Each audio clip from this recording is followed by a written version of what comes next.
జీవితంలో సరైన వారిని ఎంపిక చేసుకోవటం ఎలా? ఇది నిజంగా చాలా కష్టం కదా!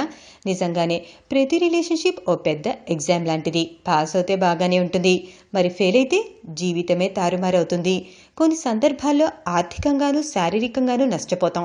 బట్ నిజమైన బంధం అయితే మాత్రం ఎన్ని ఆటంకాలొచ్చినా అధిగమించి చివరి వరకు ప్రయాణం చేస్తుంది.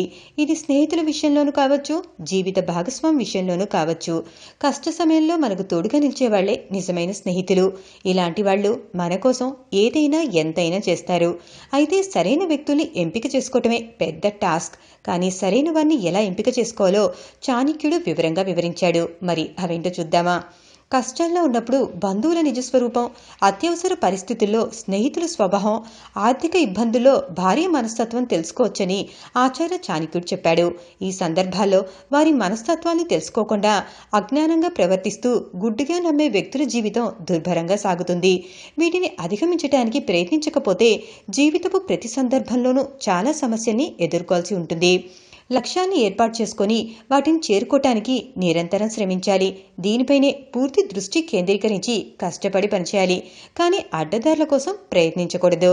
స్వతంత్రంగా వ్యవహరించాలి. ఉదాహరణకు ఇతరుల ఇంట్లో ఉంటే వారి అభిరుచులకు అనుగుణంగా మెలగాల్సి ఉంటుంది. అదే స్వంత ఇంట్లో అయితే మనమే రాజు. మీ అభిరుచులకు అనుగుణంగా పయనిస్తారు. ప్రతి అంశాన్ని ఆనందిస్తారు. ఇలా చేయటం వల్ల ఒత్తిడి దూరం అవటమే కాదు, ప్రశాంతంగా ఉంటుంది. ఇక అసూయ, ద్వేషం, దురాశ అనేవి చాలా అపాయకరమైన రోగాలు. కాబట్టి ఇలాంటి వారికి ఎంత దూరంగా ఉంటే అంత మంచిది. ఇక దాతృత్వం, జాలి, కరుణ అనేవి జీవితానికి అతిపెద్ద దీవెనలు. అలాంటి వారికి ఎప్పుడు దూరం కాకండి. ఇక కాలం విలువైంది కాబట్టి వృధా చేయకుండా ముందుకు సాగాలి. కాలాన్ని సద్వినియోగం చేసుకోపోతే క్లిష్ట పరిస్థితిని ఎదుర్కోవాల్సి ఉంటుంది.